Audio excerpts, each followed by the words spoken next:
Assalamualaikum warahmatullahi taala wabarakatuh. Ya dunia al-Fatihah. Bismillahirrahmanirrahim. Alhamdulillahi rabbil alamin arrahmanir rahim maliki yaumiddin.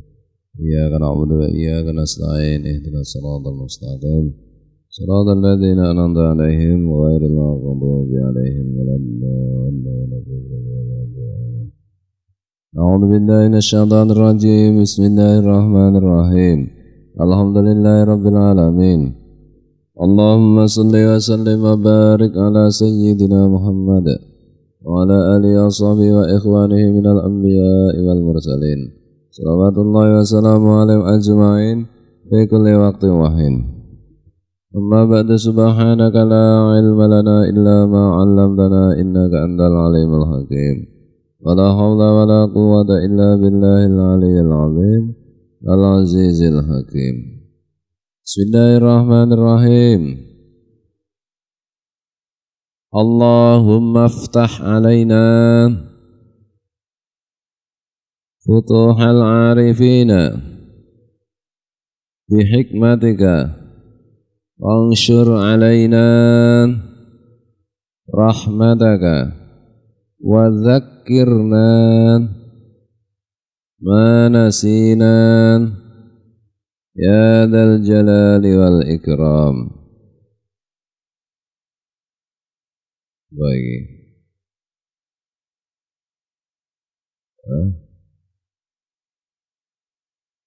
Wa awal jihadi. Bismillahirrahmanirrahim. Wa awalul jihadi ad-da'watu ilal islami. Awalnya jihad atau jihad, langkah pertama jihad yaitu mengajak kepada Islam, mengajak orang kafir untuk Islam.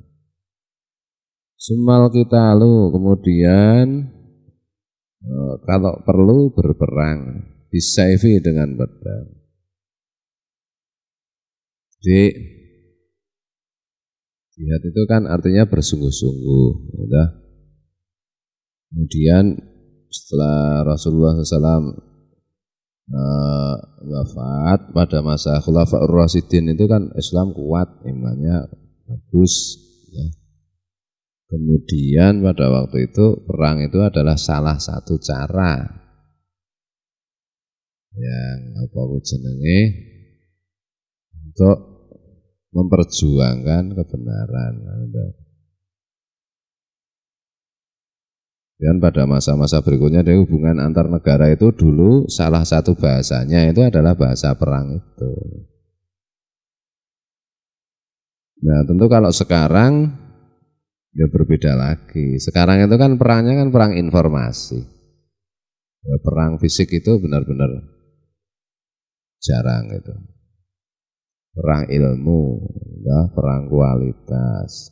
Nah, itulah sebenarnya medan jihad yang baru.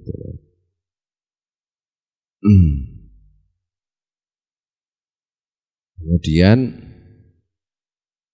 perang yang sifatnya fisik seperti itu ada syaratnya. Jadi turunnya ayat Al-Quran mengenai Allah mengizinkan kalian berperang itu ketika orang-orang Islam, orang-orang beriman, Rasulullah bersama para sahabat sudah kuat, sudah mampu untuk berperang. Ketika belum, ada masa-masa di Mekah, nah itu sahabat Nabi minta perang saja, Allah itu belum menurunkan ayat mengenai izin berperang.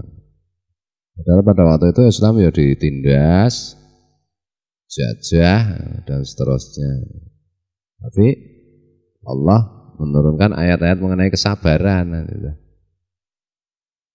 Nah hari ini kan secara umum Islam itu kan lemah, meskipun agama mayoritas di dunia, bahkan agama yang paling banyak pemeluknya, meskipun kalau hitung-hitungan katanya nomor 1 itu Nasrani, gabungan Kristen dan Katolik. Tapi yang sebagian besar dari orang Nasrani dan Katolik kan sebenarnya ateis, terutama di negara-negara maju. Itu dihitung Nasrani sama, dihitung Nasrani dalam populasi penghitungan. Nomor 2 Islam.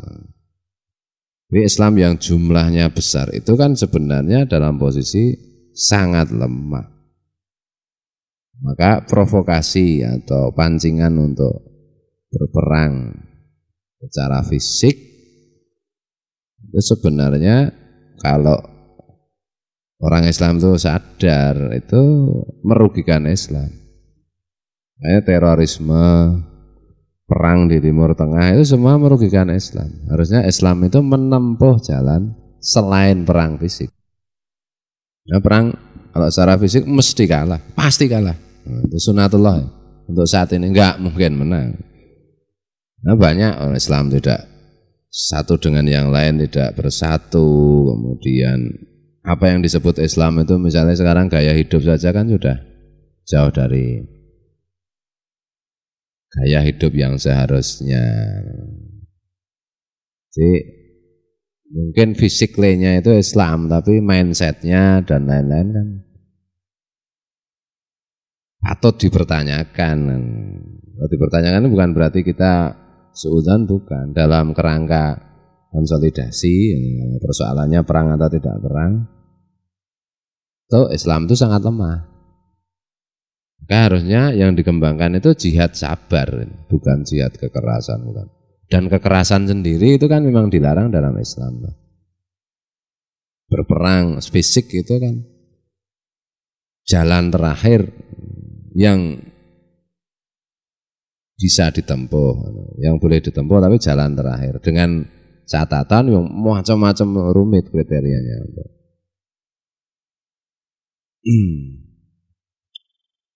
Bismillahirrahmanirrahim. Sama juga dengan amar ma'ruf nahi mungkar, misalnya ada yang satu harus keras, harus tegas, harus begini.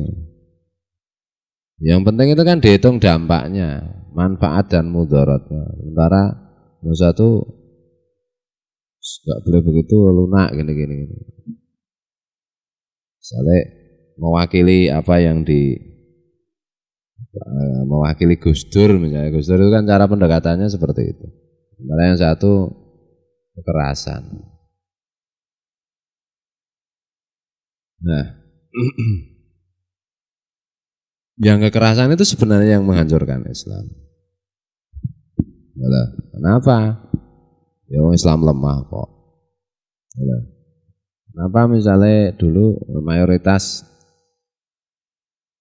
Islam di Indonesia itu dengan kelembutan, dengan ya karena memang itulah yang paling efisien untuk mengenalkan Islam.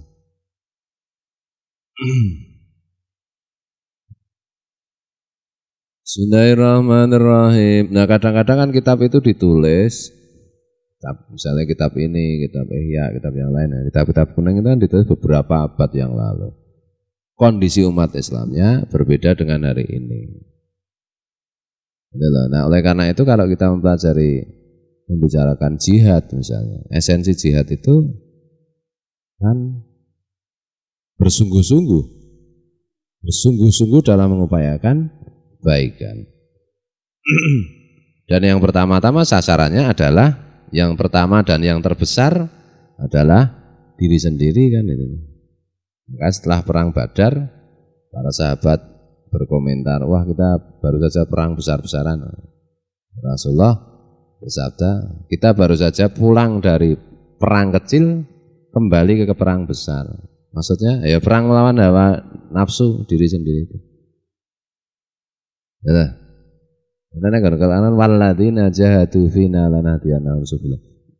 Itu kan dari salah satu ayat itu yang menjadi pijakan mengenai jihad. Orang-orang yang bersungguh-sungguh, walladzina jahadu. Fina, di jalanku, di jalan Allah. Sungguh-sungguh di situ itu. Bukan berngawur-ngawur, bukan menuruti hawa nafsu. Nah, semua kekerasan yang mengatasnamakan Islam hari ini Itu berangkatnya dari satu, kemungkinannya itu tolol, goblok. Yang kedua, hawa nafsu. Hawa nafsu itu nanti kaitannya dengan kepentingan, dengan apa? Dengan keuntungan pribadi, keuntungan ekonomi, bukan untuk Islam. Waqad warada fil jihadi minal ayati wal akhbari, dan benar-benar telah sampai mengenai jihad ini ayat-ayat Al-Quran dan kabar-kabar atau hadis-hadis. Ma yatulu dzikruhu, yang kalau dituturkan akan sangat panjang, banyak. Wa tangadzaru hasruhu, dan sangat sulit untuk dihitung. Wa nahnu nadzkuru min dzalika syai'an yasiran. Tabarrukan bi dzikri hadzal asli asyarifi min usuliddini. Dan aku Al-Habib Abdullah bin Alwi Al-Haddad menuturkan sedikit di antara ayat-ayat dan hadis mengenai jihad ini untuk tabarrukan, untuk mengambil berkah atas topik yang sedang dibicarakan ini, atas hal ini, yaitu pokok yang mulia di antara pokok-pokok agama. Jihad itu pokok yang mulia di antara pokok-pokok agama. Alladzi a'azzallahu bihi al-islam wal muslimin. Yang dengan jihad itulah Allah memuliakan Islam dan orang-orang Islam. Islam dan orang-orang Islam. Wa adzalla bi asyirka wal musyrikin, dan Allah menghinakan kemusyrikan dan orang-orang musyrik. Tuh. Jadi memahaminya begitu. Ini kadang-kadang dulu waktu muda kadang-kadang ngaji karo kiai yang pandangan kekiniannya itu kurang lengkap, ya menerangkan tekstual. Perang loh, jelasan perang. Wani ora. Akhirnya mengrawani ta ya. Itu kadang waktu kecil dulu ini mengganggu pikiranku terus. Piye ta? Enggak masuk akal ini. Nah, ternyata yang bodoh yang menjelaskan. Tuh.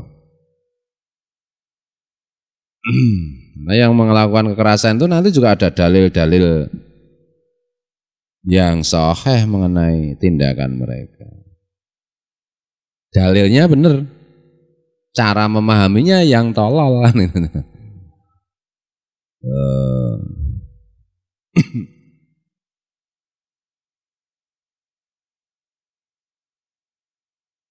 Bismillahirrahmanirrahim. Qala Allah Ta'ala kutiba alaikumul qitalu wa huwa kurhun lakum. Wa asa an takrahu syai'an wa huwa khairan lakum wa asa an tuhibbu syai'an wa huwa syarrun lakum. Wallahu ya'lamu wa antum la ta'lamun. Allah telah menetapkan, telah mewajibkan untuk kalian berperang. Perang itu ada sesuatu yang tidak kalian sukai. Di Madinah, komunitas Madinah itu kan ada komunitas iman Islam, ada komunitas agama lain. Nah, orang Islam jelas sejak di Mekah sudah kepengen perang karena ditindas terus-menerus. Ada sekelompok orang yang Islamnya baru sebentar, yang tidak mengalami penindasan-penindasan seperti dialami oleh sahabat-sahabat Ansor. Kan ya malas perang, orang Madinah penak kok. Bakulan dagangan enak. Guyo rukun ayam nek cara wong perupa kae. Oke, persetan ada, kemaksiatan ada, kejahatan misalnya. Misalnya Mas Rohyat ada sebagian berupa begitu. Kami jirah apa? Jirah gantinggon. Jirah biasanya ya cetil. Jirah kan pasangannya cetil. Biasanya cetil tenan. Misalnya itu. Nah, oleh karena itu ayatnya bunyinya seperti ini, kutiba alaikumul qital wa huwa kurhul lakum. Perang Allah telah mewajibkan atau telah ditetapkan untuk kalian kewajiban untuk berperang. Meskipun perang itu sesuatu yang kalian tidak suka. Wa asa an takrahu syai'an wa huwa khairul lakum. Namun bisa jadi yang kalian tidak sukai itu, sesuatu yang tidak kalian sukai, itulah yang lebih baik untukmu. Wa asa an tuhibbu syai'an wa huwa syarrul lakum. Boleh jadi kalian menyukai sesuatu, padahal sesuatu itu buruk untuk kalian. Berarti ya, wa asa an takrahu syai'an wa huwa khairul lakum. Boleh jadi kamu itu menyukai sesuatu, padahal boleh jadi kamu membenci sesuatu atau tidak suka kepada sesuatu apapun itu, termasuk perang. Padahal itulah yang terbaik untuk kalian. Dan boleh jadi kalian itu menyukai sesuatu, padahal sesuatu itu buruk untuk kalian. Wallahu ya'lamu wa antum la ta'lamun. Dan Allah itu Maha tahu, Maha mengetahui, sedangkan kalian itu tidak tahu apa-apa. Ya persoalan itu bukan suka atau tidak suka, baik atau tidak baik.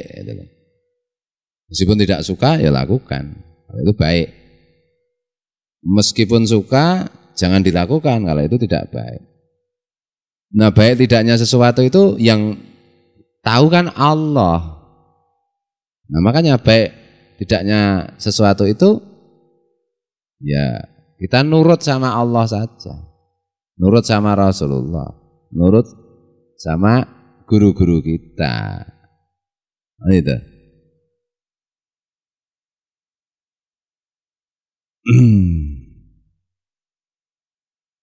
Jadi makin lama mulai ngaji nganggo kitab pun itu makin tidak mudah. Karena apa? Ya keadaannya berbeda ketika kitab itu dibaca dan ketika kitab itu dituliskan. Bukan berarti kitab kuning itu tidak konteks, bukan. Pokok persoalannya selalu tidak menyalahi keadaan. Tapi ilustrasinya, itu pengembangannya, kembang-kembangnya, nah itu ya harus disesuaikan dengan keadaan. Bukan berarti kitab itu tidak berlaku, tidak. Kalau yang ekstrem kan terus, wah kitab kuning udah ketinggalan zaman, bikin nulis buku sendiri, nggak bisa begitu. Ya harus pakai kitab kuning dan terus-menerus kita kontekstualisasikan, kita cocokkan dengan keadaan. Lah, aku sing angel kuwi ya ta. Angel iki kuwi. Nah, kalau sudah paham ya agama itu memang la raiba fih, tidak ada keraguan sedikit pun, masuk akal, ilmiah, cerdas, keren, cara tukang, fantastis, bombastis, spektakuler. Tapi kalau enggak paham ya loh kok agama ya kadang-kadang enggak masuk akal. Ya enggak masuk akal itu bukan agamanya, cara memahaminya yang salah. Ulama itu kadang-kadang enggak masuk akal, bukan ulamanya yang enggak masuk akal, akalmu aja yang bodoh memahami. Maka sebagian ekstrim meninggalkan kitab kuning, tidak mau ya, kelompok modern. Yang satu ekstrim juga, pokoknya kitab kuning yang ada di kitab itu, tanpa memperhatikan konteksnya dengan saat ini. Wah itu ya konyol juga. Itu nanti imbasnya yang satu yang anti kitab kuning itu enggak dapat ilmu apa-apa. Enggak. Tidak sampai usul. Betul. Sedikit aja lah kelas-kelas ibtidaiyah, bidayah. Kelas-kelas tinggi enggak bisa. Tuh, yang anti kitab kuning. Yang fanatik kitab kuning juga salah menangkap. Ya aku nek bayangke terus guru-guru kita yang nulis kitab kuning seperti Imam Al-Ghazali. Wah, ini ndek murid gua bloke pol ya mumet ta. Iya dadine ra ketok juga. Enggak sampai juga. Nah, khairul umur awsatuha. Rasulullah bersabda, sebaik-baik perkara yang di tengah. Kitab kuning tetap dibaca karena itulah warisan, karena itulah mata rantai agar kita sampai kepada Rasulullah sallallahu alaihi wasallam. Namun harus dipahami dengan tepat sehingga tidak menimbulkan gerak-gerak. Yang fanatik pokoknya kitab kuning, enggak ada tafsiran apapun. Artinya gerak-gerak. Nanti kadang-kadang kalau nggak kuat terus muncul ekstremitas sikap. Tuh. Ekstremitas sikap itu maksudnya gimana? Biasanya tahajud macamnya biasanya salat pondok maca kitab maca Quran jadi keluar dari pondok ya ora salat la siyama ra salata wis mbuh. Sesuai kungkum ning kali gitu. Itu ekstrim namanya. Jeglek ngono lho, ora nyambung ngono lho. Agama kok ora nyambung piye to?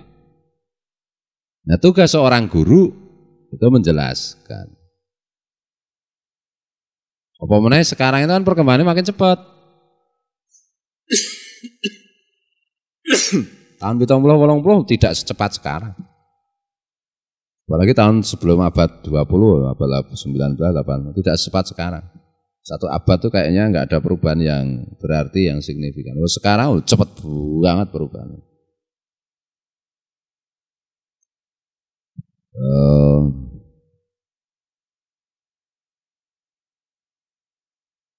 Dong raca. Maton mantuk ora wis.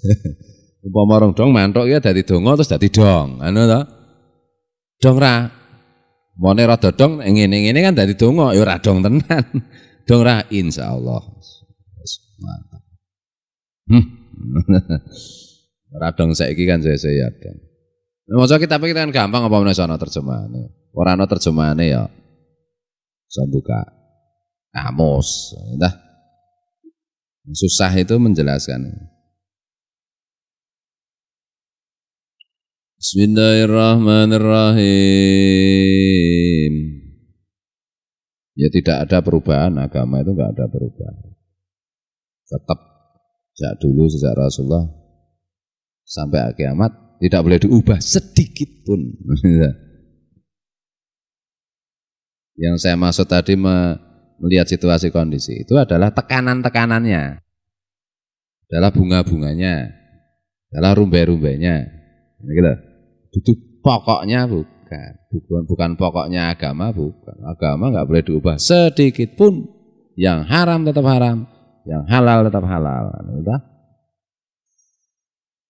Yang saya maksud itu bukan kayak itu yang liberal itu terus poligami mau dilarang terus apa? Itu mengubah agama kalau itu bukan mengkontekstualisasikan agama, tapi itu merusak agama itu. Yalah, merusak itu namanya. Nah, agama sedikit pun nggak boleh diubah. Rincian-rinciannya misalnya jihad itu bersungguh-sungguh. Ada kalanya bentuknya berperang, ada kalanya bentuknya yang lain. Nah kan lihat situasi, pilihan-pilihan itu. Itu namanya tidak mengubah agama. Yalah. Esensinya, pokoknya, pokok persoalannya jihad, berjuang, bersungguh-sungguh. Nah pilihannya sesuaikan dengan keadaan. Gitu loh. Tapi kalau hukum diubah ya sudah. Doa ate Imam Syafi'i itu benar apa salah ya? Ya itu merusak agama sudah kalau begitu. Gitu loh, tahlilan pitong dina itu benar apa enggak ya? Itu sudah merusak agama, itu sudah selesai kemarin-kemarin dibicarakan para ulama. Jangan dorak-arik lagi. Misalnya begitu. Nek wong umum merasa tak rungokke gitu loh. Wong umum goblok tak rungokke Muhammad dhewe kowe. Ngono. Ngono nang Facebook atau nulis. Wong maca Fatihah kowe. Ora paseh. Lha. Sok meneh maca juz ngama, aja meneh kok apal juz ngama, aja meneh kok apal Quran wong apal Quran. Mula nek status teng blasur iki ora tanggapi mo. Lah kowe iki hafidhul Qur'ane nanggapi kae wong kae iki maca Fatihah bismillah wis ora bener. Ngono lho. Wis ora usah tekan rampung walat dolin. Bismillahirrahmanirrahim. Wis salah kuwi. Ngono lho. Wong cangkeme nulisin ora iso kok tanggapi. Alah enggak level kan ngono. Kan kok tanggapi lah. Namanya juga orang goblok. Maksudku di pergaulan. Dan lihatlah ini sapa to ya? Oh kaca misalnya. Oh santri. Santri dengan tipologi begini. Ya kita pahami. Oke margi santri dengan psikologi ini. Margi kan. Mana toh? Sim itu durare brengut sama medeni ya harus selawatan sama medeni iki. Jebulane bapakne mbiyen nek main ketoprak dadi warok.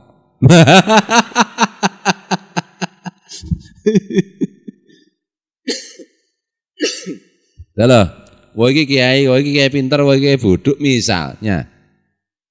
Nek wong bodho asa tanggapi, ana ta jenenge wong bodho, satekan. Bulan itu kecil loh, sama semangka aja besar semangka loh. Kalau ketok ayeli, lalu demenane kesel. Oh, cah TK. Oh iya, ngono wae gampang toh. Ternyata bulan itu kecil ya mas, misalnya hiji TK apa SD kelas. Iki lho, nek diterangke ya engko malah nesu ngeyel to. Ya ora usah diterangke. Nek kira diterangke gelem manut. Diterangke, iki cetha ora manut iki. Persoalane TK niki nek sing cilik ngono isih manut to. Lah iki tuwek keklek ning TK ngono lho, pikirane wis sengara kuwi. Umure 50 tahun misalnya, TK misalnya. Bulan itu ternyata karo semangka besar semangka. Lah tok terangke wah malah kowe ketularan bodoh. Ini lho, rasa sakit hati namanya juga utek TK. Utek goblok gitu. Jangan merendahkan dirimu karena kamu itu orang yang dimuliakan Allah. Nang Qur'anan ngono ta. Jangan merendahkan dirimu. Kamu itu dimuliakan Allah. Adalah kira-kira kayak begitu. Ini selingan aja. Kembali ke warok tadi. Ini aja salah paham nek margi ngono ngene ora nesu iki keren ngene bagaimana. Terus sadar kadang. Bad habit, wah, nah cara istilah Inggris ya, kebiasaan buruk yang tidak sadar. Misalnya ngono kuwi ta. Nah, karang penerbang. Bismillahirrahmanirrahim. Kuwi ndek kanca nang Facebook cah SD, cah macam-macam kan? Nah, berarti sing kira-kira kelasnya rendah ya rasa. Dinung gawe tujuh. Wa qala ta'ala wa qatiluhum hatta la takuna fitnatun wa yakuna ad-dinu lillah wallahu muwaffiq ila aqwamit thariq wallahu a'lam. Assalamualaikum warahmatullahi taala wabarakatuh.